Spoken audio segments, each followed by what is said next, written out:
Bonjour et bienvenue à ce webinaire de la Société Santé en français.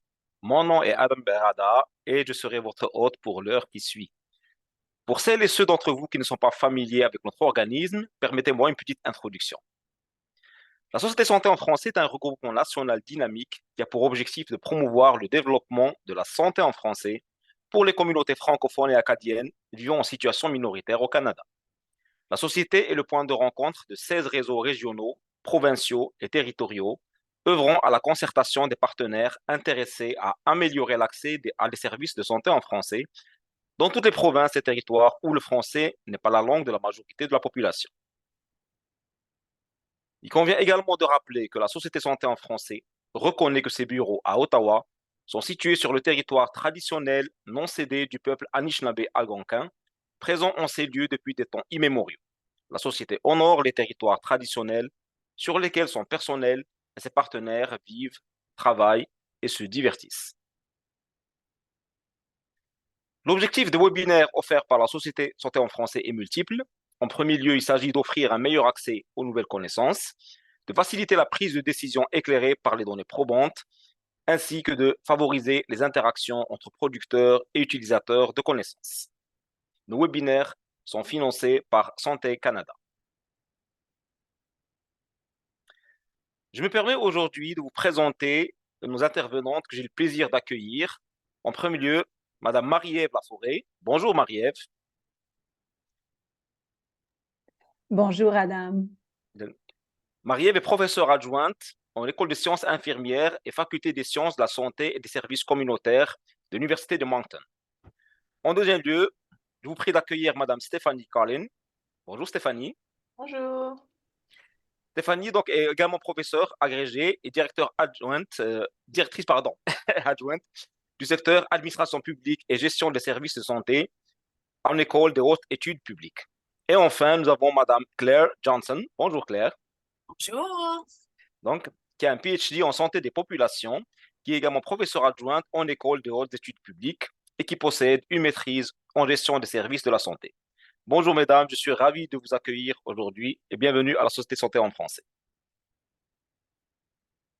Partons maintenant un peu à la découverte de nos intervenantes. En premier lieu, Madame Marie-Ève Laforêt, comme nous l'avons donc signalé, est professeure adjointe à l'École de la science infirmière de l'Université de Moncton. Elle est infirmière de formation et a œuvré la majorité du temps dans les soins infirmiers pédiatriques, d'où s'est développé son intérêt plus particulier pour la santé et le bien-être des jeunes vivant avec des besoins particuliers. Depuis 2006, Marie-Ève Laforêt est employée à l'Université de Moncton, où elle contribue à la formation des infirmiers et infirmières. Pendant ces années, elle a obtenu une maîtrise en sciences infirmières de l'Université de Moncton et un doctorat en sciences infirmières de l'Université de Laval. Ses intérêts de recherche sont liés à la santé et au bien-être des jeunes vivant avec des besoins particuliers et de leur famille, ainsi que de la rétention et le recrutement des infirmières francophones. Passons maintenant donc à Madame Stéphanie Collin, qui elle est professeure agrégée au programme de deuxième cycle en gestion des services de santé et en administration publique à l'Université de Moncton. Elle détient un doctorat en santé publique de l'Université de Montréal et ses domaines de recherche sont principalement la gouvernance, la rétention des médecins et infirmières et l'accès aux soins et services de santé pour les communautés francophones en situation minoritaire. Elle a publié en 2021 aux presses de l'Université d'Ottawa un ouvrage sur le pilotage de la réforme du système public de santé du Nouveau-Brunswick. Enfin, Mme Claire Johnson est professeure adjointe en gestion des services de santé à l'École des hautes publiques de l'Université de Moncton. Elle a complété un doctorat en santé des populations à l'Université d'Ottawa. Claire est diététiste de formation. Elle a œuvré longtemps comme diététiste clinique au réseau de la santé Vitalité et au service correctionnel du Canada. Pendant ses années de travail clinique, elle a obtenu une maîtrise en administration publique de l'Université de Moncton. Plus récemment, Claire se penche sur l'accès aux soins primaires dans un temps opportun et la privatisation au Nouveau-Brunswick. Elle s'intéresse également à la rétention des professionnels de la santé dans le système de santé publique. Bienvenue, mesdames. Donc, un peu de logistique avant d'aller plus loin. Donc, notre public est automatiquement mis donc, en mode sourdine, mais on pourra ouvrir vos micros à la session de questions-réponses si vous désirez donc interagir avec nous verbalement. Vous pourrez participer aussi donc, avec l'option chat de Zoom ou avec la boîte Q&A, donc questions et réponses. Il y aura 2 sondages interactifs qui seront déployés pendant ce webinaire. Le premier sera quelques minutes et le second sera à la fin du webinaire quand on sera sur le point de le clôturer. Enfin, veuillez noter que prochainement, sur le site de la Société Santé en français, vous pouvez retrouver l'enregistrement du webinaire ainsi que la présentation qui va être disponible tout de suite. Mesdames, je vais arrêter cette présentation et je vous passe la parole. Merci beaucoup. Merci à toi, Adam. Je vais juste tenter de partager mon écran pendant que les gens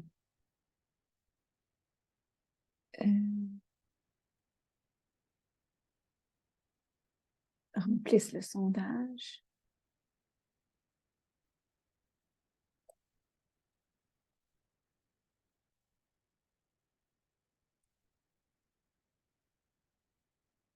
Bon. Est-ce possible de me dire si vous voyez mon diaporama? Oui. Oui, parfait. Merci beaucoup.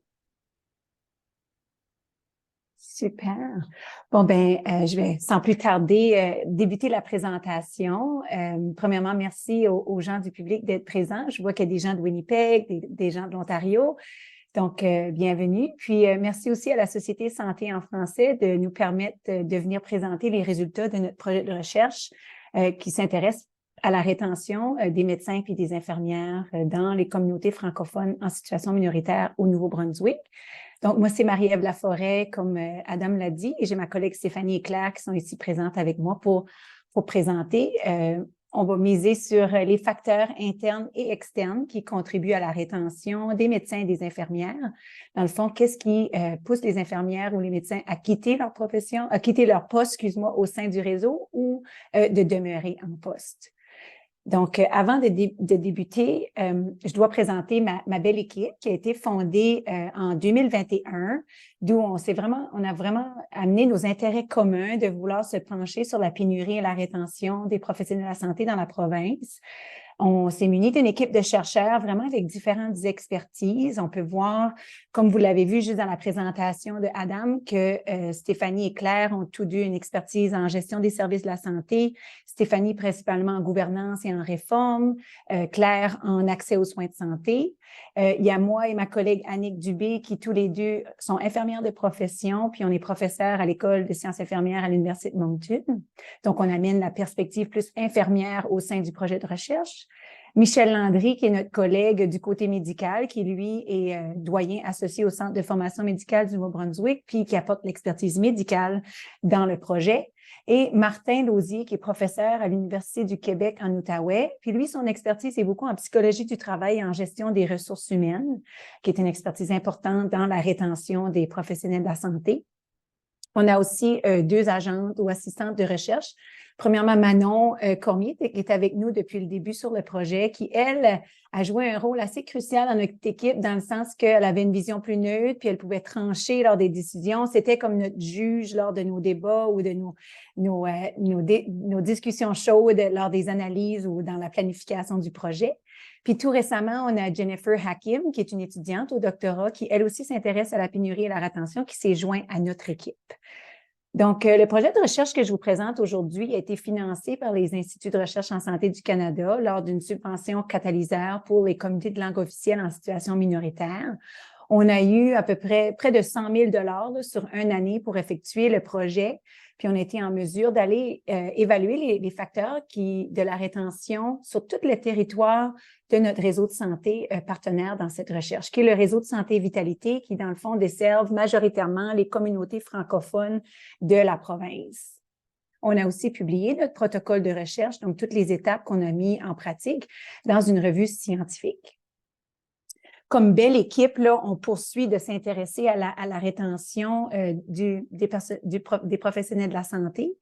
Puis, avec l'analyse des données qu'on a fait, que je vais discuter tout prochainement. On a identifié certains facteurs de l'environnement interne et de externe qu'on pourrait aborder davantage, qui vaut d'être élucidé davantage. Donc, nos projets de recherche se poursuivent. On va s'attarder au bien-être au travail, la sécurité psychologique et l'attachement communautaire. On a eu une subvention du CNFS justement pour aborder ces facteurs internes et externes-là à la rétention. Puis, on souhaite aussi poursuivre nos recherches avec un dialogue parmi les partenaires de la province pour essayer vraiment de remédier et de trouver des solutions à cette pénurie-là. On a débuté nos démarches dans nos projets avec le réseau de santé Vitalité, qui est le réseau qui dessert la population majoritairement francophone. Mais on a aussi récemment reçu l'appui du réseau de santé Horizon, qui eux aussi maintenant veut poursuivre la programmation de recherche avec nous. Donc, l'objectif de ce webinaire-là, comme je le dis depuis le début, c'est de vous présenter les facteurs environnementaux internes et externes qui fait que les infirmières et les médecins restent ou quittent leur poste dans les classes au Nouveau-Brunswick et commencer à discuter des solutions pour retenir ces professionnels-là de la santé. Donc, c'est certain que la pénurie, là, on la ressent mondialement. On la ressent mondialement, mais on la ressent aussi au Nouveau-Brunswick. On ne fait pas exception à cette pénurie-là. Puis chez nous, au Nouveau-Brunswick, on la ressent davantage dans nos classes, dans nos communautés qui sont en situation minoritaire francophone, avec plus de fermetures d'unités, plus de fermetures de lits. Il y a un plus grand manque de personnel infirmier aussi. D'ailleurs, en 2001, le réseau de santé Vitalité comptait une centaine de postes de médecins qui étaient vacants et environ 200 postes d'infirmières immatriculées qui restent encore à pourvoir. Puis en plus de ça, on prévoit un déficit de 1300 infirmières d'ici 2028, qui est quand même dans 5 ans. Et on estime que 35% des médecins de famille de la province vont aussi prendre leur retraite dans environ 5 ans. Donc, c'est certain que cette pénurie-là fragilise notre système de soins de santé parce qu'on a un manque de personnel dans nos réseaux. La rétention est une des solutions. Il faut miser sur la rétention de notre personnel pour assurer cette pérennité des services de santé, puis assurer des services de qualité. D'ailleurs, les réseaux de santé et le réseau de santé Vitalité a aussi mis des stratégies déjà en place pour essayer de contrer cette pénurie-là. L'emphase est peut-être plus mis sur le recrutement, malgré qu'ils sont entièrement partenaires et ils veulent trouver des solutions pour la rétention de leur personnel. Notamment, ils ont fait beaucoup d'efforts à l'étranger pour faire venir des infirmières formées à l'étranger ou même d'utiliser une solution temporaire là, avec les infirmières voyageuses ou les travel nurses qu'on appelle, qui viennent au moins répondre à la demande présente dans les milieux de soins. D'ailleurs, ce matin, je m'en venais au travail, puis à la radio, ils ont annoncé que 57 millions de dollars avaient été déboursés dans les 5 derniers mois, qui est quand même un montant assez faramineux là, par rapport aux dépenses qui ont été défrayées juste pour les infirmières voyageuses. C'est évident qu'on les a besoin présentement, mais on sait que ce n'est pas une solution à long terme pour la pérennité de notre service de santé. Puis d'ailleurs, le syndicat des infirmières critique un peu l'investissement. Dans le fond, ils disent qu'on devrait se pencher sur la rétention de notre personnel infirmier puis d'investir nos coûts en rétention, qui vient appuyer davantage le projet de recherche puis les efforts qu'on fait vraiment en rétention du personnel qu'on a. On va retenir les gens de la province pour la province. Donc, ça vient vraiment mettre l'accent sur le reste de notre programmation aussi de recherche puis tous les efforts qu'on veut faire sur la rétention du personnel. Alors, comme on croit beaucoup à la collaboration dans notre équipe de recherche, vous allez voir qu'on prend le relais les unes après les autres pour présenter différentes parties.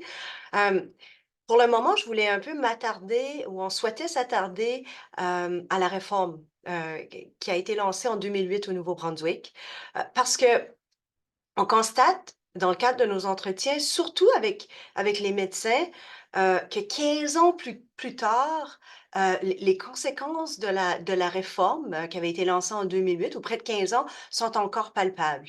Puis, même si vous connaissez pas le Nouveau-Brunswick, vous connaissez pas les réseaux de santé, que vous êtes dans d'autres provinces, tu sais, il y a pas de province qui échappe à des changements d'envergure comme ceux-là. Je pense à l'Alberta actuellement qui est en train de vivre une réforme. Je pense aux changements qui ont été annoncés l'année dernière, ou plutôt cette année, plutôt au Québec. Donc, je crois que vous allez voir dans les prochaines diapos que les décideurs publics ont intérêt à connaître ces conséquences-là à long terme. Pour ce qui est du Nouveau-Brunswick, je vais y aller rapidement. Vous voyez qu'en 2008, on a un peu scindé la province en 2 réseaux de santé. On a fusionné, en fait, 8 régies régionales de la santé en 2. Le réseau de santé Vitalité, là, qui a été notre partenaire là, extraordinaire jusqu'à présent, gravite autour, ou en tout cas administre des soins sur des territoires définis. Comme vous voyez, là, la région A, là, puis la région de Moncton est desservie par le réseau de santé Vitalité. C'est un réseau qui est officiellement francophone. Ça veut dire que les réunions du conseil d'administration, par exemple, de l'équipe de leadership se passent en français, puis que la langue de fonctionnement du réseau, finalement, est le français. Vous constatez que on dessert surtout des régions qu'on pourrait qualifier d'un peu plus éloignées ou rurales, comparativement, si on pense aux régions de Fredericton, de Saint-Jean et de Moncton. Le réseau de santé Horizon, le B sur la carte, dessert des populations qui sont en grande majorité anglophones.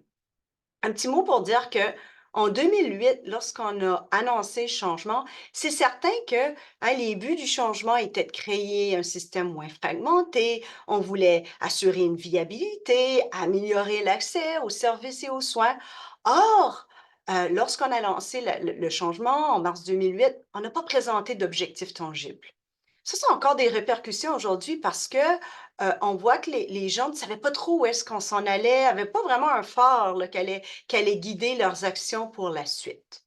Arrive en 2020, pardon, la pandémie de COVID-19, puis là, ben, ça a exacerbé là, les problèmes de ressources professionnelles qui font l'objet de notre recherche aujourd'hui. Donc, on peut passer maintenant au cadre de référence, ou en tout cas au cadre conceptuel là, que nous, on a mobilisé pour analyser nos données. Vous allez constater que c'est 2 cadres qui sont fort intéressants. Un cadre, le premier, qui vraiment se penche sur l'environnement interne de l'organisation. C'est un cadre qui a été testé aux États-Unis depuis les années 80, qu'on appelle le Magnet Hospital. En bon français, un Magnet Hospital, ça veut dire que c'est un hôpital aimant, comme un aimant là, qui est en mesure de retenir le personnel professionnel, en particulier les infirmières. Hein? Il y a 4 grands domaines d'intérêt dans le cadre, puis je vais y aller très rapidement, qui nous ont intéressés, puis qui sont aussi ressortis dans le cadre de nos entretiens. Le leadership transformationnel, c'est un leadership qui est bienveillant. Hein? C'est un leadership qui favorise une culture où il fait bon vivre, où il fait bon travailler, où il fait bon desservir des patients. Le new knowledge, l'innovation, les améliorations, c'est un peu dire que on s'inspire des données probantes. Donc, si on a des protocoles de soins, par exemple, on va avoir des protocoles de soins qui, dans la mesure du possible, sont le plus collés aux nouvelles données de recherche. Les pratiques professionnelles exemplaires vont un peu dans le même sens. C'est-à-dire, est-ce qu'on est capable d'offrir des soins de qualité? Est-ce qu'on est capable de travailler en équipe pour avoir des pratiques qui sont exemplaires pour servir nos patients? Puis le structural empowerment, c'est un peu la structure hiérarchique. Hein? La recherche, les gens qui se sont intéressés à ce cadre-là ont démontré que lorsque l'organigramme est moins compliqué, lorsqu'il y a moins de hiérarchie au fond dans notre organisation, on est en mesure d'offrir des meilleurs services.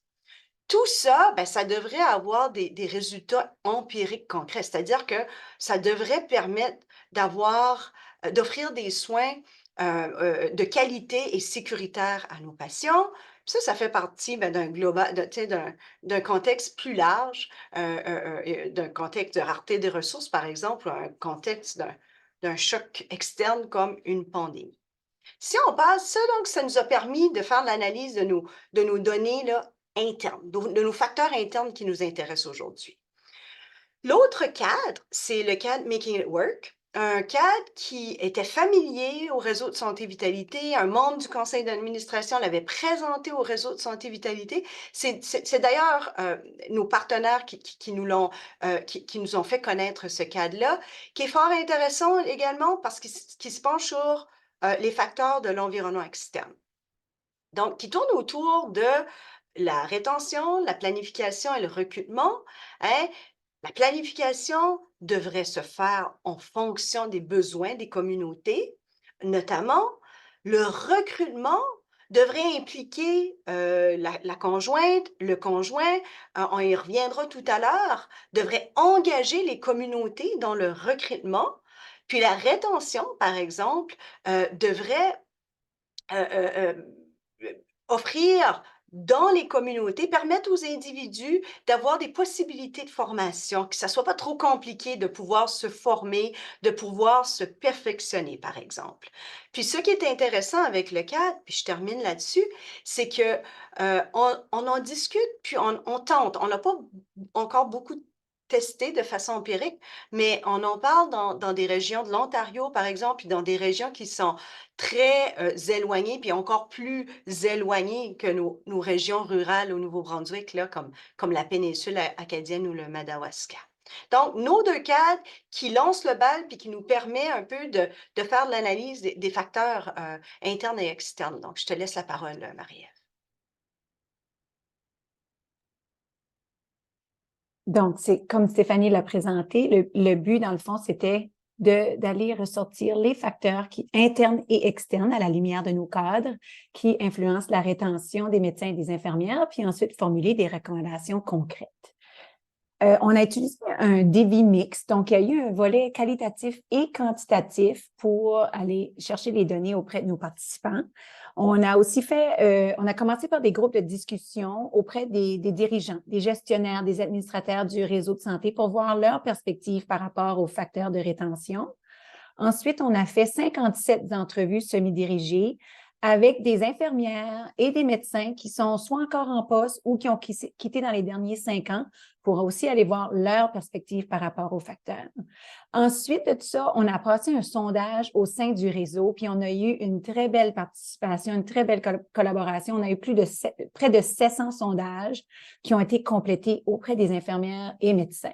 Puis, je note l'attention vers le fait qu'on a fait 57 entrevues et 700 sondages, nous indique vraiment l'importance que les gens accordent à ce phénomène-là de la rétention de notre personnel francophone dans nos milieux francophones. Présentement, on est en train de diffuser les résultats avec nos partenaires, on a des rencontres, on poursuit aussi notre programmation de recherche pour continuer d'approfondir et de trouver des solutions à cette rétention-là. Donc, l'analyse de nos données, nos 57 entrevues, a quand même permis de ressortir 5 grands thèmes qui influencent la rétention des infirmières puis des médecins. Le premier thème, c'est le contrôle sur la pratique. On va voir que les médecins puis les infirmières expérimentent quand même le contrôle sur la pratique. Les deux retrouvent ça comme un facteur important à la rétention, mais vont l'expérimenter un peu différemment à leur façon. Les deux, par exemple, ressentent qu'ils ont peu de contrôle décisionnel quant à faire des changements ou à proposer des nouvelles choses. Principalement, les médecins, s'ils veulent influencer l'organisation, c'est très difficile. Ils ressentent du contrôle peut-être un peu plus sur leur pratique en termes de bureau ou en termes de choix de pratique, une certaine liberté s'ils veulent faire de la clinique interne, clinique externe, de l'enseignement, du locum. Ils ont une certaine liberté sur ce genre de pratique-là, mais quand ça vient à plus haut, quand ça vient au réseau, ils ont peu d'influence organisationnelle. C'est ça qui ressort de nos entrevues. Les infirmières, elles, ont peu de capacité de décision non plus sur le fonctionnement de l'unité, sur les différentes pratiques, les différentes façons de faire.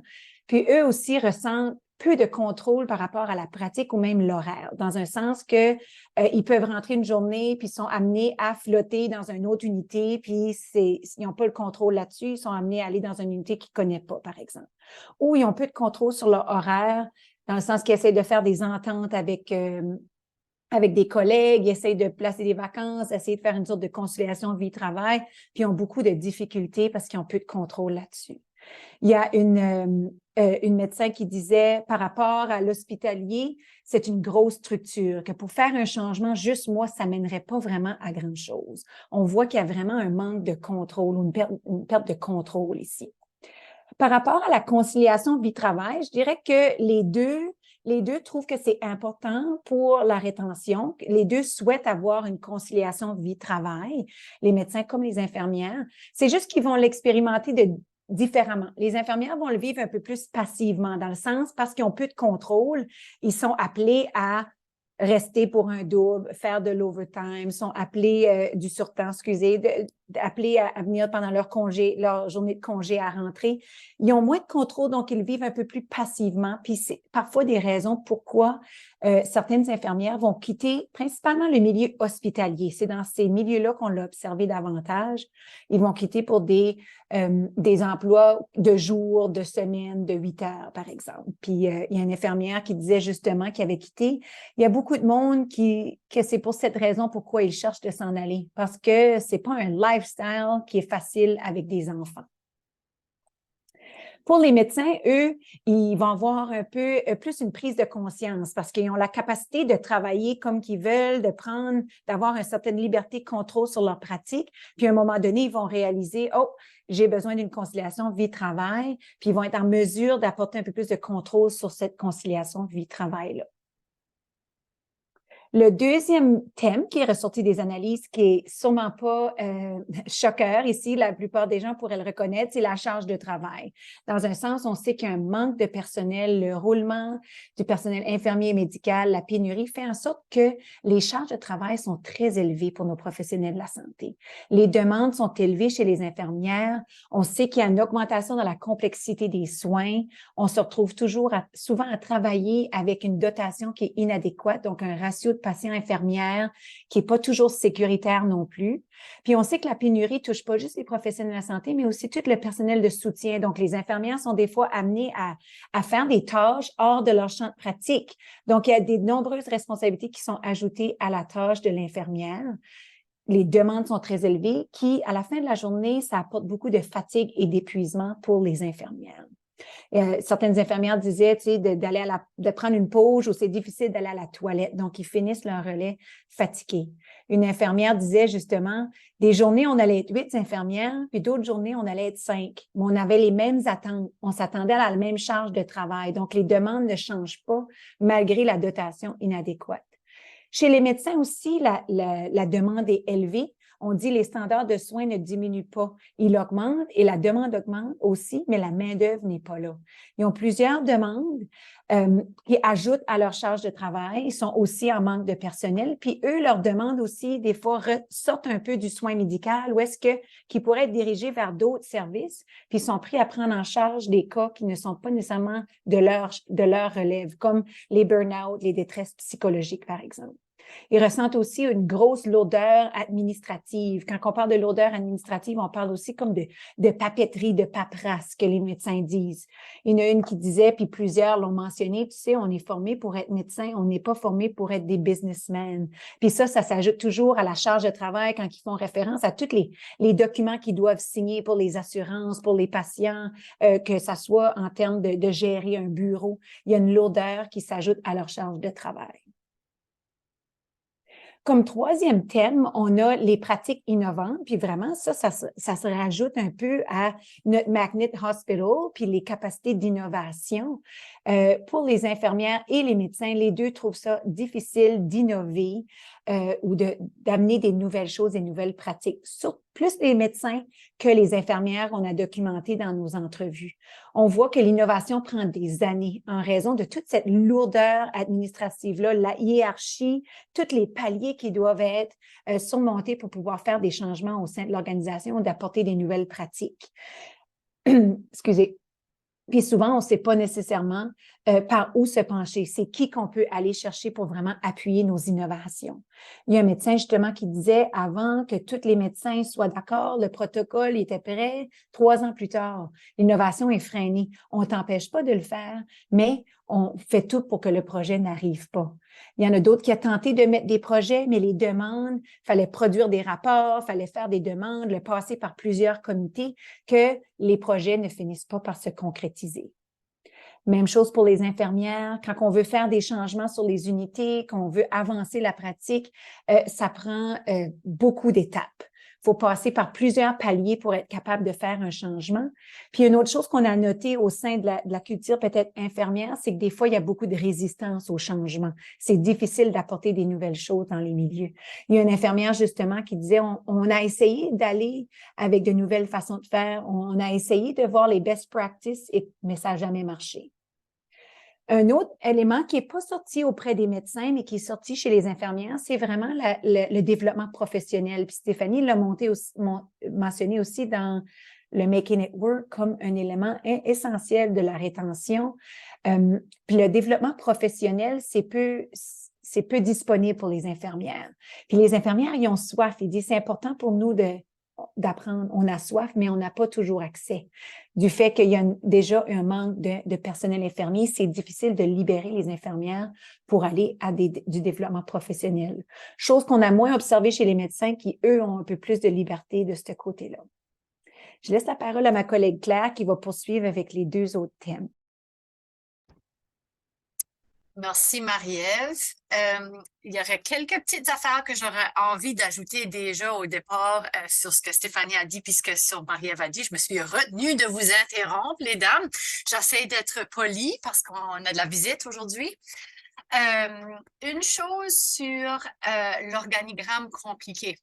Vous vous souvenez, je voulais faire un lien entre ce que Stéphanie a dit par rapport à l'organigramme compliqué puis ce que Marie-Ève a dit par rapport à l'innovation. Vu que l'organigramme est tellement compliqué, on veut faire des choses, on veut essayer des nouvelles choses, mais on ne sait pas vers qui, puis on ne sait pas vers à qui le demander, on ne sait plus qui est responsable.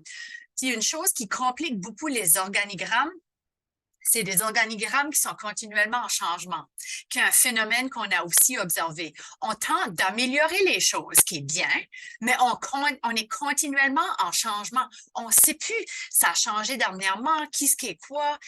On a vu ça, là, un état beaucoup d'instabilité. Puis ça semble arriver à des moments difficiles. On vit cette instabilité-là puis qui complique encore les choses. Ça, c'est une petite affaire que je voulais ajouter par rapport à ce que Stéphanie disait.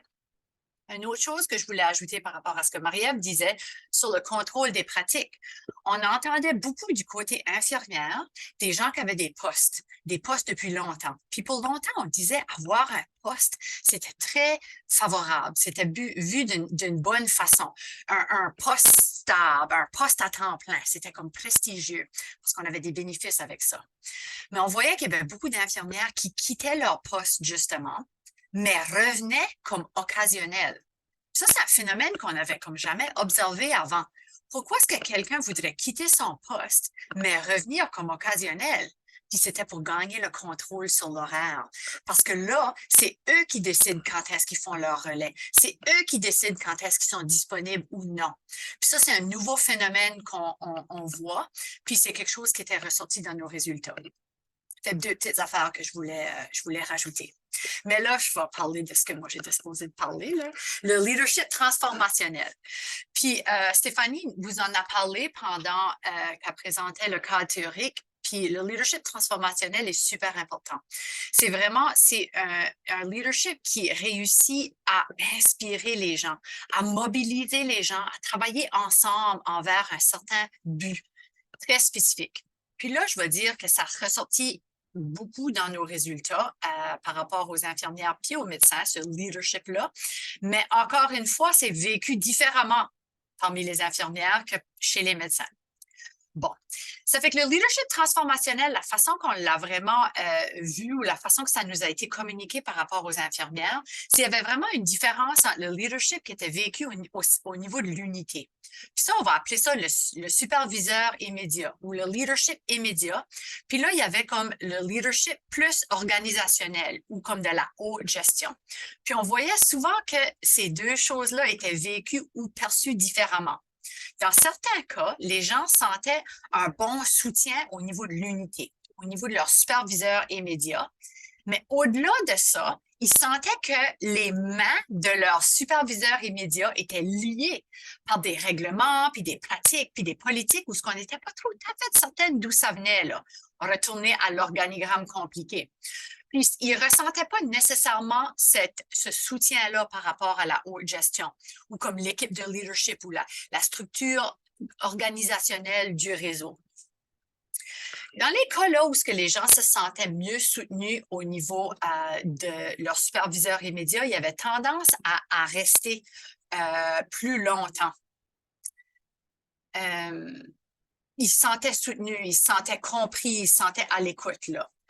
Puis c'est ça qui, un de nos citations nous explique ici, disait qu'elle se sentait bien accueillie par la directrice, puis qu'elle avait des questions, viens me voir, ma porte est toujours ouverte, une espèce de soutien comme ça. On voyait que les gens réussissaient à rester plus longtemps. Alors que c'était pas toujours le cas. Dans certaines situations, on nous disait que même au niveau de la superviseure immédiat, qu'ils ne se sentaient pas vraiment compris ni écoutés. Quand ils ne se sentaient ni soutenus par le superviseur immédiat, ni soutenus par la haute gestion, ces personnes-là quittaient comme pas mal plus rapidement. Puis on voit avec la citation qu'on vous a partagée ici où le leadership du superviseur immédiat était perçu favorablement, cette personne-là a resté en poste. Ça fait qu'on voit que c'est quand même un facteur qui est très, très, très puissant. OK. Puis, OK. La deuxième citation illustre très bien ce phénomène-là entre la différence entre le leadership du superviseur immédiat puis le leadership plus de la haute gestion. Il disait que on ne sait pas qui est responsable. Il y a comme un manque de leadership, un manque de vision plus globale ou de gouvernance. Stéphanie probablement m'interromprait tout de suite là, si on n'était pas en présentation, puis elle dirait gouvernance, Claire, c'est ça qu'on veut dire, ou est-ce que c'est vraiment comme le leadership de la haute gestion. Puis c'est ça, il voit qu'il y a comme un détachement en la structure, puis le leadership du réseau, puis ce qui se passe d'un jour à jour des unités, là. Ça fait qu'on voyait que c'était comme deux phénomènes séparés, puis qui ne fonctionnaient pas nécessairement en parallèle. Je veux dire, de façon générale, des fois, le leadership immédiat était bien perçu, d'autres fois non, c'était très important, mais de façon générale, le soutien au niveau organisationnel n'était pas très favorable. On sentait un manque de transparence. Puis ça, c'était vraiment important parce que si on veut être inspirant dans notre leadership, c'est basé sur de la confiance. Puis bien souvent, les gens sentaient qu'il y avait comme un manque de transparence. On n'était pas tout à fait certain pourquoi les décisions étaient prises de cette façon-là. On dirait que les décisions étaient tombées un petit peu sur la tête des gens. Puis ça revenait beaucoup au manque de transparence, qui était quelque chose qui dérangeait beaucoup les gens. Ça, c'était vraiment plus au niveau du personnel infirmier qui nous ramenait ça. Les médecins, eux autres, ils ont vécu ça comme différemment parce que eux autres, le leadership transformationnel, eux se percevaient plus comme leader, puis ils sentaient qu'il y avait comme un moins d'influence sur la haute gestion puis l'équipe de leadership comme qu'ils avaient avant la création des réseaux. Ils nous racontaient un petit peu qu'avant, ils sentaient qu'ils étaient capables de cogner à la porte de la personne qui était responsable de l'hôpital puis d'influencer un petit peu leur façon de faire. Puis, ils ont plus ce sentiment-là. Puis ça, je pense que ça revient probablement à l'organigramme qui est compliqué. Ils n'ont pas quelqu'un à qui ils peuvent se tourner facilement. Puis ça leur a donné un gros sentiment de perte chez les médecins. Puis ça, c'est vraiment difficile parce que avec ce sentiment de perte-là, on dirait qu'ils ne voyaient pas la fin de ces pertes-là. C'est comme si n'importe quoi de nouveau qu'on nous annonçait, c'était pris avec un sentiment de perte au lieu de vue avec de façon positive puis bienveillante. Puis ça créait une espèce de désengagement face au réseau. Puis ça, on l'entendait beaucoup dans les discours des médecins. Ils disaient, regarde, moi, je vais pratiquer ma médecine. Là. Moi, là, je vais m'occuper de mes patients. Là. Puis ce qu'ils font à la haute gestion, ce qu'ils font au niveau du réseau, ben, c'est de leurs affaires. Ça fait qu'on voyait une espèce de désengagement. Ils ne voulaient même plus participer à trouver des solutions. Puis, retour, là, ils avaient le sentiment de perte par rapport à leur propre leadership, puis leur propre influence, puis leur propre possibilité d'arriver à des solutions, puis d'apporter des innovations. Puis ça, c'est très bien illustré dans cette citation ici. Sur le terrain, on trouve des problèmes, puis on proposait même des solutions, mais ils ne sentaient pas qu'ils avaient le pouvoir eux-mêmes de mettre en œuvre ces solutions-là sans avoir l'appui ou au moins l'influence au niveau de la haute gestion. C'est par rapport aux médecins.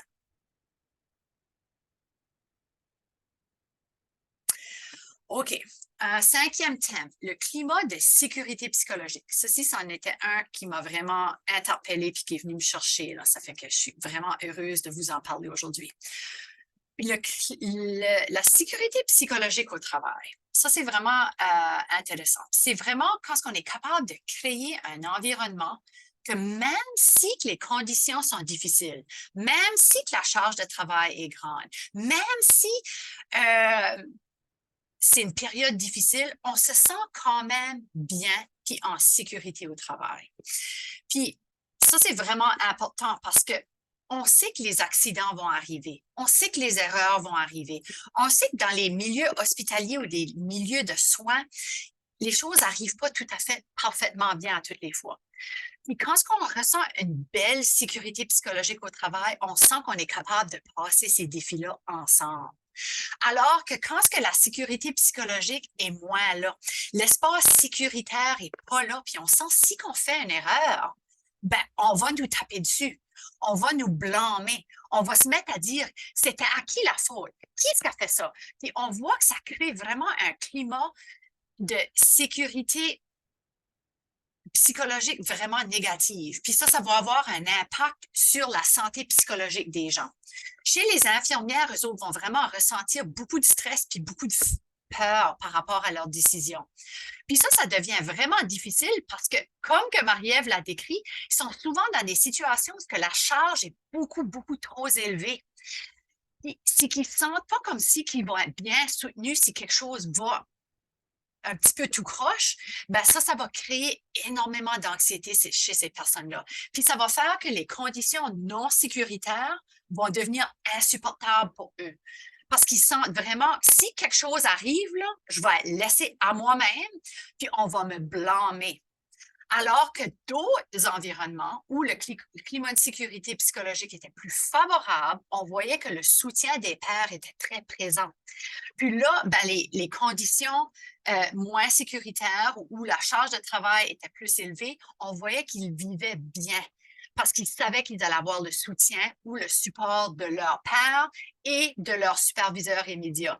Voulant dire, si quelque chose ne fonctionnait pas tout à fait très bien, ben, les gens allaient regarder le problème de façon positive, puis pour trouver des solutions et non pour mettre le blâme sur les gens. Puis là, c'est très bien illustré dans cette citation ici. Je vois que les infirmières sont très stressées parce qu'on les demande à faire un triage, par exemple, puis elles ne se sentent pas tout à fait prêtes.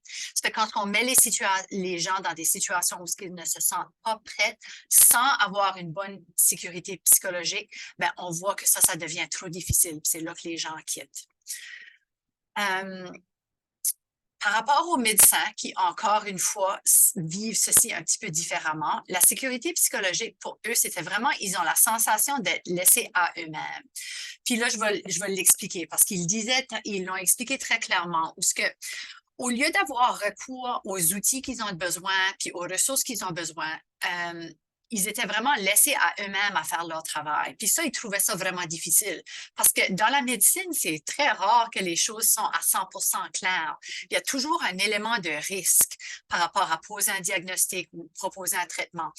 Puis on voyait que sans avoir ces outils-là ou sans avoir recours à ces outils-là, leur sécurité psychologique était vraiment affectée.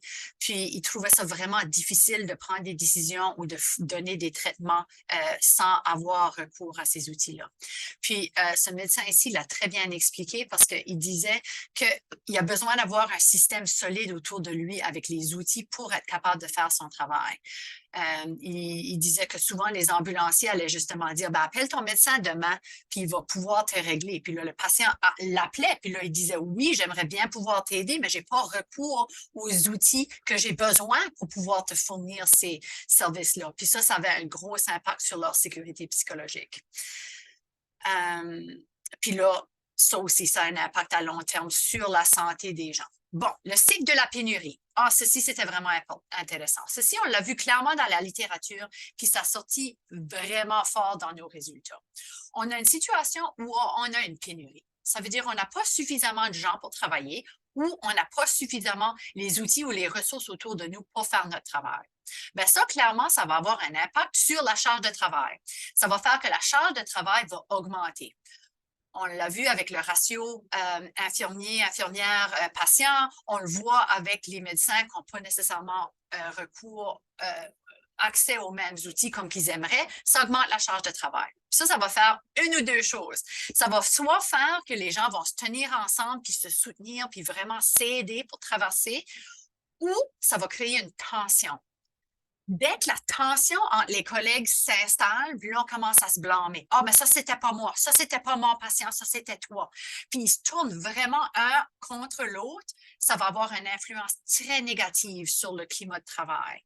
Puis là, dès que le climat de travail devient comme négatif ou plus toxique, ça va vraiment avoir une influence sur la santé psychologique des gens.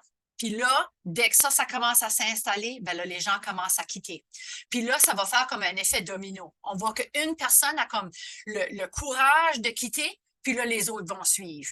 Puis là, ben, comme vous savez, si les gens commencent à quitter, ben ça va augmenter le taux de roulement qui va mener à la pénurie, encore pire. Bon, fait ça serait le cycle de la pénurie. Parfois, par contre, comme on l'a vu, parfois, la sécurité psychologique peut être mieux, où on est capable d'avoir, avec un leadership transformationnel, de créer une sécurité psychologique favorable. Là, ça va moins s'installer, cette tension-là entre les collègues puis le climat de travail. On est quand même capable de maintenir ça de façon positive. Ça fait que ces gens-là, on va voir qu'ils restent plus longtemps, mais à moins qu'on réussisse à régler la charge de travail, ces gens-là finissent par quitter eux aussi. Merci beaucoup, Claire. Je vais poursuivre sur la même lignée que Claire, bien évidemment, pour un peu vous montrer un petit schéma là, qu'on a préparé, qui est un peu encore en cours d'évolution, qui montre que finalement, et Claire a vraiment très bien expliqué toute cet organigramme compliqué-là, 12h45, j'arrive fini, oui, qui a un effet finalement sur une culture. Puis une culture de méfiance qui est généralisée au sein du système de santé du Nouveau-Brunswick. Lorsqu'on a en place une culture de méfiance, c'est très difficile. Puis une sécurité psychologique qui est pauvre, c'est très difficile d'avoir un leadership collaboratif. On peut passer, si tu veux, Marie-Ève, un peu à nos recommandations. Donc, là, nous, on va bientôt, dans les prochains jours, aller présenter un rapport au réseau de santé vitalité, puis on veut un peu tester des idées avec eux qui ressortent de notre recherche, mais qui s'appuient aussi sur la littérature. J'y vais rapidement. Pour les médecins, notre recherche montre que les médecins ont une certaine autonomie, qui leur provient de leur expertise. La supervision directe ne fonctionne pas, mais comme Claire l'a très bien illustré, les médecins veulent faire partie du changement. Moi, je me souviens, j'étais à la maîtrise en 2006. Nos profs nous disaient, il faut impliquer les médecins dès les premières étapes du changement. On n'ose pas toujours le faire. On pense que ça va créer du brouhaha. On pense qu'on ne pourra jamais mettre en œuvre nos changements. Si on ne le fait pas, comme on l'a dit, ben, il y a une culture de méfiance qui s'installe, puis le sentiment de perte, il demeure. On montre aussi que la confiance, la transparence, le dialogue sont au cœur d'un bon fonctionnement du réseau. On croit encore qu'il faut changer les structures, qu'il faut changer l'organigramme pour changer la culture. On montre que ce n'est pas vrai dans le cadre de notre recherche. Je termine avec les infirmières. Notre recherche vient appuyer ce qui est écrit dans la littérature. Hein? On voit qu'il faut assurer une dotation de personnel infirmier sécuritaire. Ça veut dire qu'il faut avoir au moins un ratio infirmière-patient minimum qui est prescrit par la loi, qu'il faut une dotation qui prend en compte l'expérience du personnel, par exemple.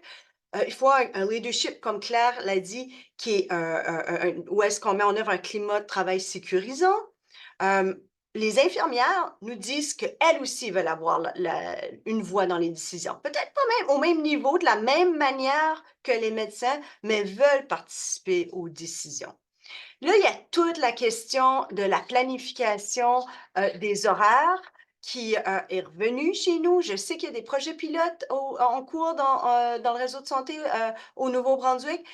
C'est pas facile de le faire, mais tout cet aspect-là de self-scheduling est très important également. Je termine avec nos prochaines étapes. Comme j'ai dit, on rencontre bientôt Vitalité pour leur proposer un rapport. Mes collègues l'ont bien signifié. Il y a 2 éléments clés qui ressortaient là, de nos premières étapes de la recherche. Le bien-être au travail, climat d'intimidation, le droit de faire des erreurs, tout ça qui touche la sécurité psychologique, puis l'attachement à la communauté au sein des classes.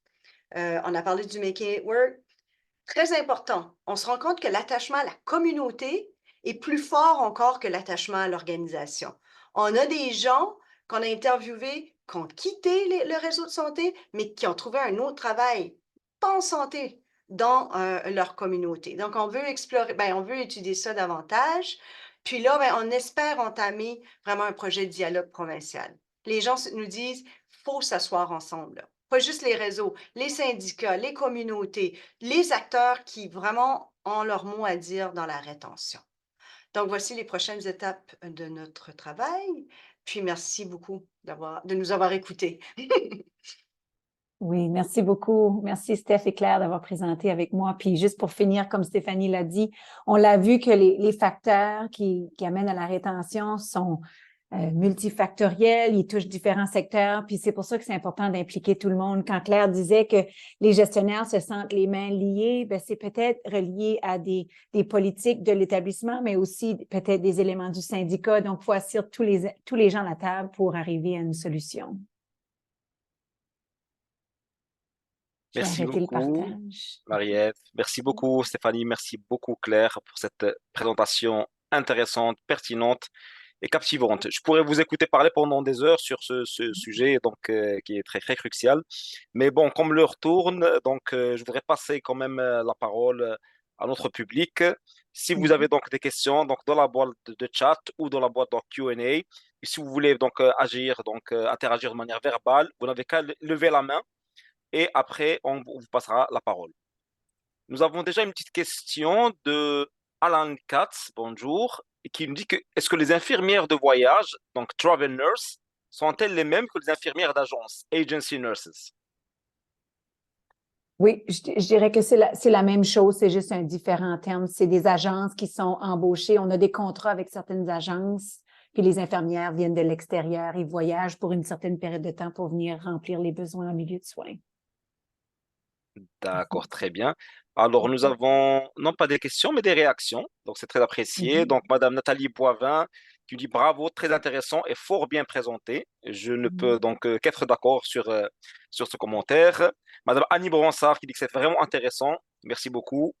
Madame Flore Ndarutue, désolé si j'écorche votre nom, qui dit très belle présentation. Merci encore. Et nous avons Madame Marie-Claude Thériault qui a levé la main. Alors, juste une seconde, Madame Claude, on va vous donner la parole. Est-ce que vous pouvez donc juste enlever la sourdine de votre micro? Vous pouvez parler. Est-ce que vous m'entendez? Allô, Oui. Marie-Claude. Oui, on t'entend. Salut. Bonjour, ma chère. Comment ça va, Marie-Ève? Oh, tellement vous voir et toi et Claire aussi, Stéphanie, que je ne connais pas, mais merci pour cette présentation-là et j'ai hâte d'avoir votre étude, votre publication. J'ai une petite question au tout début de la présentation. Je ne sais pas c'est qui l'a mentionné, mais vous avez parlé des gens du Madawaska et de la péninsule acadienne. Est-ce que le Restigouche faisait partie de votre Oui. étude ici? Parce qu'il n'a Oui. pas été mentionné. Ah, je suis désolée. Ça, c'est moi qui l'ai mentionné. Je voulais donner 2 exemples, mais oui. Puis Claire, Marie-Ève, vous allez renchérir, mais on avait très certainement, Marie-Claude, des gens de chacune des 4 zones, là. On a même fait des groupes de discussion dans différentes zones du Nord. Je ne veux pas les nommer en particulier, là, mais oui, donc Marie-Claude, effectivement, le Restigouche était là. Je voulais Ok, juste merci. rajouter, Marie-Claude, j'ai grandi à Dalhousie. Ça fait qu'on n'aurait certainement jamais oublié la zone 5, Restigouche. Jamais, non, mais jamais. C'était juste un oubli quand on l'a mentionné. Oui, ben c'est bien correct. En fait, merci beaucoup. C'est juste que depuis que je suis gestionnaire du Centre de santé communautaire Saint-Joseph de Dalhousie, je sais que le recrutement des médecins de famille est vraiment un enjeu et un défi énorme. Toutefois, je suis bien contente de voir les recommandations que vous avez données pour le recrutement ou pas le recrutement, mais le maintien, la rétention des infirmières parce que au moins ici au centre, c'est pas notre problème.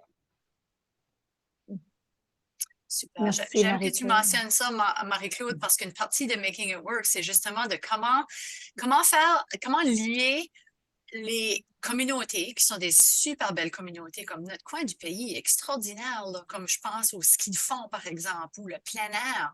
C'est comment aller chercher les gens qui veulent vivre une vie comme ça, avec des activités de plein air, rurales, une petite communauté super accueillante. Comment aller chercher ces gens-là, puis les amener à la bonne place, là, puis faire sûr qu'on développe cette espèce d'attachement communautaire-là. C'est exactement là-dessus qu'on veut se pencher là, dans les prochaines étapes. Oui, absolument. Merci Claire de le dire. Puis je pense qu'avec le nouveau comité d'accueil de BDROS, on est en train de aider à le mettre vraiment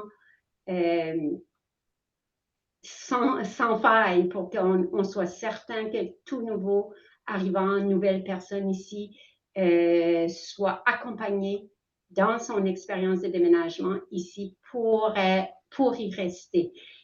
Ceci dit, j'ai un peu une tristesse de voir que depuis qu'on n'envoie plus les nouveaux médecins de famille gradués ici, on n'en a pas qui viennent. Donc, dans les gradués de l'année passée, il n'y en a aucun qui est venu dans la Restigouche. J'aimerais que les prochains gradués de médecine, qu'il y en ait un ou deux qui viennent ici, mais je ne sais plus si c'est une question d'avoir des numéros de pratique comme il y avait avant. Maintenant, je pense qu'il n'y en a plus. Parce que moi, j'ai posé la question justement à une médecin de famille qui est venue ici, puis c'était pas son choix. Elle a gradué, puis quand elle a été dit, tu vas venir à Camonton ou dans la région du Restigouche pour commencer ta médecine familiale, elle a dit dans sa tête, je vais être là 2 ans, puis le 2 ans après, je m'en vais. Elle est restée, elle a fait toute sa carrière ici. Quand je lui ai demandé pour quelle raison vous êtes restée, elle a dit c'est les gens. Intéressant. L'attachement à la communauté, c'est exactement ça qu'on veut aller voir. Deux petites choses, Marie-Claude, tout à fait raison. On l'a vu, on a discuté avec Claire Marie-Ève. Les recherches à Michel, notre collègue Michel Landry, le précédent, montraient que lorsque les gens vont se former dans des régions, c'est l'expérience, comme tu l'as dit, Marie-Claude, beaucoup plus de chances que la personne va rester là que si elle ne connaît pas du tout la région, là. Ça semble aller de soi, mais ça a été prouvé dans la recherche. Puis l'attachement encore à la communauté. Hier, dans le cadre de mon cours, les étudiants ont présenté leur projet, leur petit projet de recherche. Il y a une étudiante du Maroc qui disait que le fait d'avoir une communauté a pallié un petit peu au manque d'informations des fois à l'information qu'elle ne réussissait pas à trouver dans le cadre de son travail. Donc, d'où l'importance d'avoir, comme tu l'as souligné, une communauté accueillante. Ouais. Absolument. Merci. Si tu me Alors, excusez, permets, Adam, excuse-moi, j'ai bien vu une sûr, intervention de Nathalie Boivin dans tout à les fait. commentaires, puis je trouve ça intéressant. Elle nous demande si on a une intervention à proposer, laquelle on proposerait là, de vive voix. Puis c'est dur à en cibler une, mais d'après les lectures, puis peut-être avec le cycle de la pénurie, puis qu'est-ce qu'on a comme discussion, puis Claire et Stéphanie, vous pouvez me contredire, là. Si on mise sur un leadership, là, un leadership relationnel qui assure un climat ou un environnement de travail sécurisant, soutenant, ça peut aider à mitiger des fois cette charge de travail-là qui est lourde. J'ai l'impression que si on voulait intervenir à un endroit, en termes de leadership, pour avoir un bel effet boule de neige sur les autres facteurs, bien que l'innovation, ben, si tu as un leadership relationnel, transformationnel, ben, tu vas encourager la capacité de contrôle, la capacité de prendre des décisions, de participer au changement. Ça va faire, pour moi, ça serait dans ce sens-là, Nathalie, si tu me permets, ça serait vraiment en termes de structure de leadership, en termes de superviseur immédiat et de la haute organisation. Mais vas-y, Stéphanie, je vais t'enlever ton micro. Non, moi, je suis d'accord avec toi. OK. Je parle toujours trop, là, donc Non. je suis complètement en accord avec toi. Mm. Intuitivement, je serais allée dans la même direction que toi. C'est ça, de manière plus intuitive, c'est cette direction-là que j'aurais pris. Alors, vous m'excuserez, je vais presser un peu le pas parce que nous avons encore une petite couple Oui. de questions que j'aimerais bien qu'on adresse avant la fin. Oui. Donc, nous avons aussi donc Madame Annie Carré qui dit que c'est très intéressant, c'est un plaisir de vous entendre aujourd'hui sur un sujet fort intéressant, très pertinent, et qu'il est possible d'observer les mêmes enjeux avec d'autres professionnels en santé avec le cycle de la pénurie. La rétention est aussi difficile. Madame Hana Kabli dit que c'est une recherche très appuyée. Félicitations, vos recommandations sont importantes. Cependant, elle a une question. Votre recherche a-t-elle des recommandations orientées vers les professionnels de la santé formés à l'étranger, docteurs et infirmiers? Peut-on parler de politique de rétention culturellement adaptée? Merci.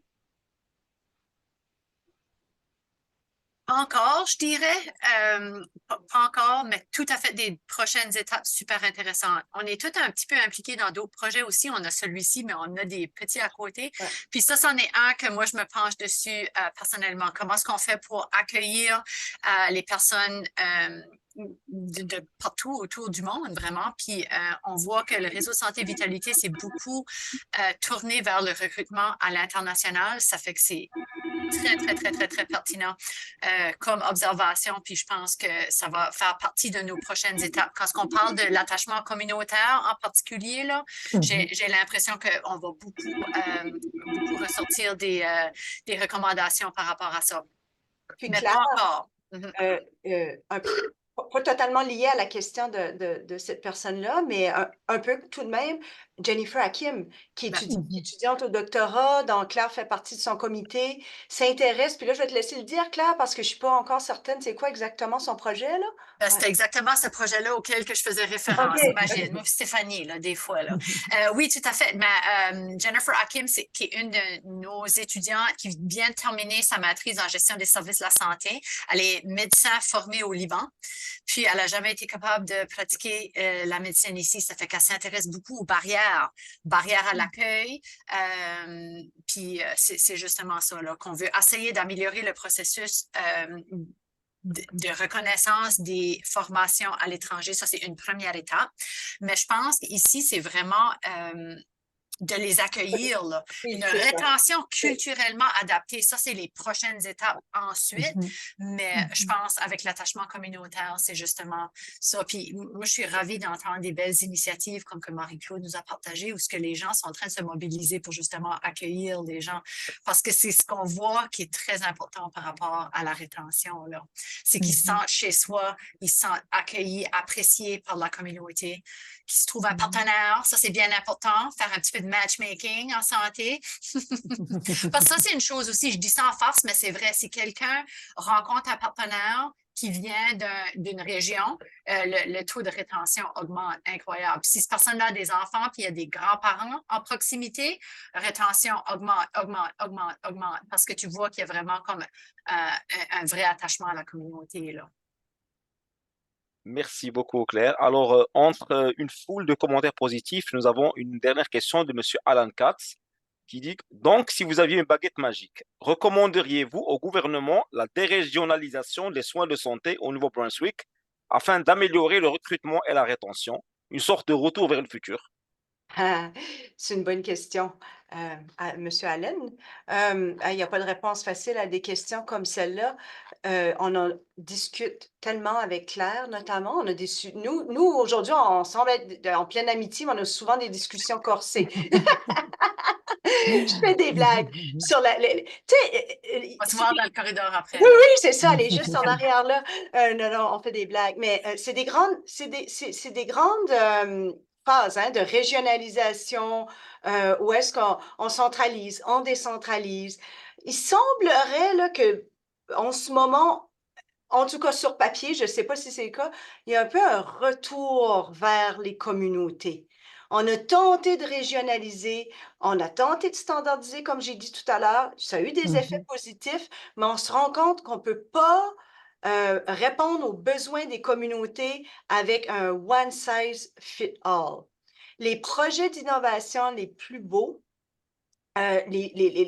qui sont les plus prometteurs naissent bien souvent dans les communautés. Donc, je crois que le message est en train de faire son petit bout de chemin là, vers les décideurs publics, mais après ça, il y a toujours un danger de laisser un réel contrôle à tout ça. Puis là, je vois que Claire, ça Ouais, la... parce que moi, je prends un petit peu. On a tendance à être nostalgique, là. Comme avant la réforme Murphy en 2008, c'était beaucoup plus décentralisé, là. Ça fait que selon où ce que tu te trouvais dans la province, ça pouvait être radicalement différent.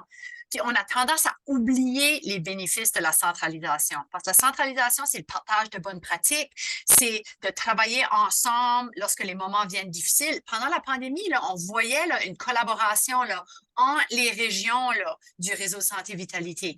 Ça fait, je trouve qu'on a tendance à oublier les bienfaits de la centralisation parce qu'on est allé trop loin vers la centralisation. Ça, je suis d'accord. Ça fait qu'il faut se repositionner puis être très stratégique sur qu'est-ce qui devrait demeurer centralisé, parce qu'il y a des choses qui devraient rester centralisées, puis qu'est-ce qui devrait être décentralisé. Ça fait qu'une décentralisation complète, non, même pas avec une baguette magique, jamais, parce que ça, on va trop loin, puis on va se ramasser avec les bébites qu'on avait au début, là, où ce que d'une place à l'autre, c'est très, très, très différent.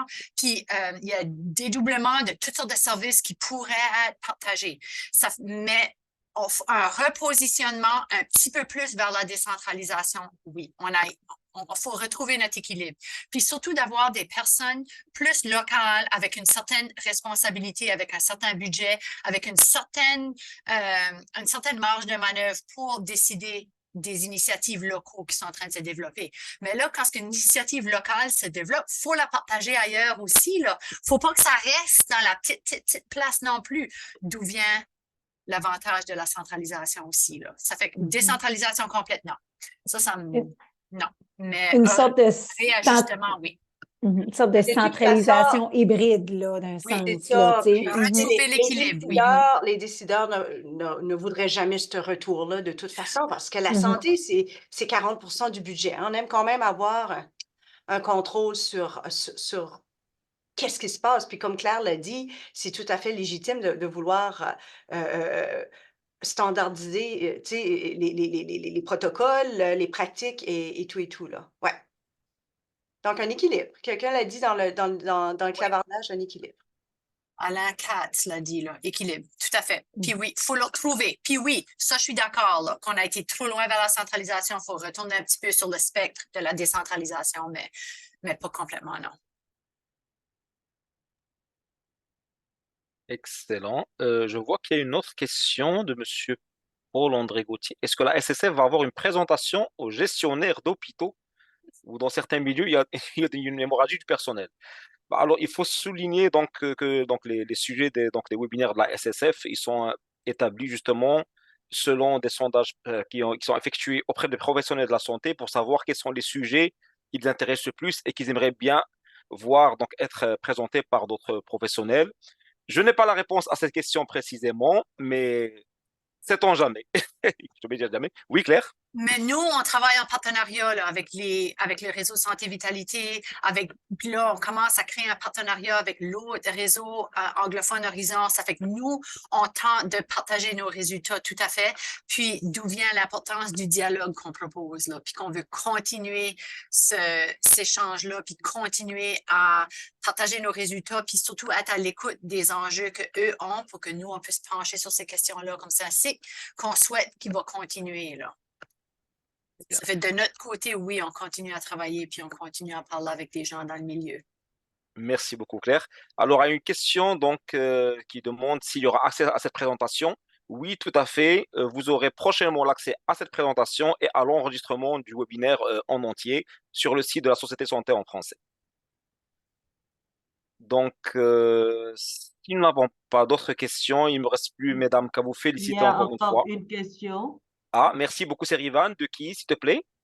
La question de Anan Kabli, c'est d'abord, elle félicite, belle présentation, une recherche appuyée, félicitations. Vos recommandations sont importantes.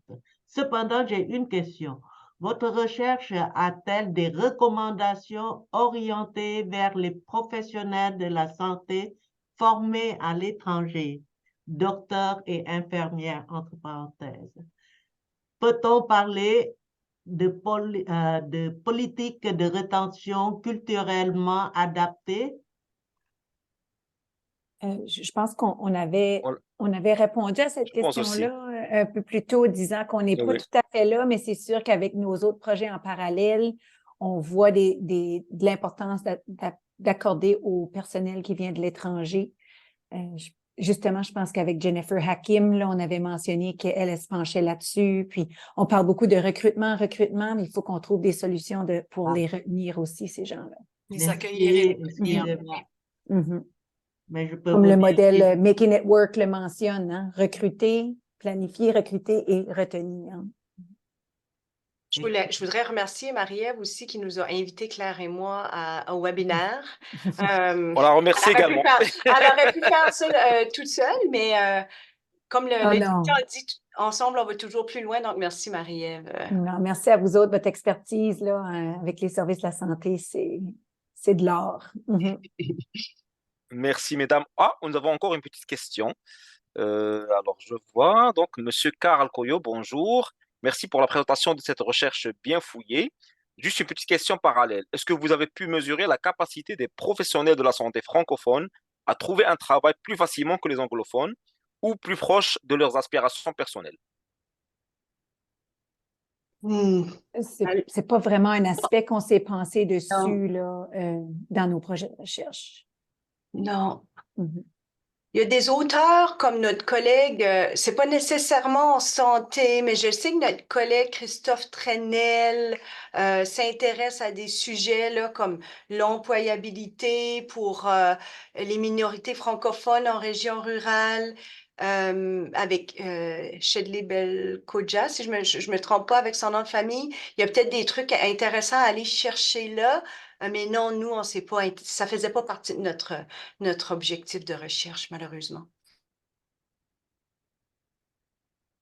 Très bien. Avons-nous une autre question? Je vois sur la boîte. Parfait, merci beaucoup. Ben, mesdames, encore merci. Encore merci pour cette belle présentation qui a suscité donc un énorme engouement dans notre public, à tel point qu'on a dépassé donc l'heure de fin de notre webinaire pour notre plus grand plaisir. Et donc, je suis ravi de vous avoir accueillis et je vous souhaite donc à toutes et à tous très bonne fête. C'est notre dernier webinaire donc pour 2023 et on se donne rendez-vous pour l'année 2024. Merci tout le monde et au revoir. Merci beaucoup, Adam. Bonne fin de journée tous. Bye bye.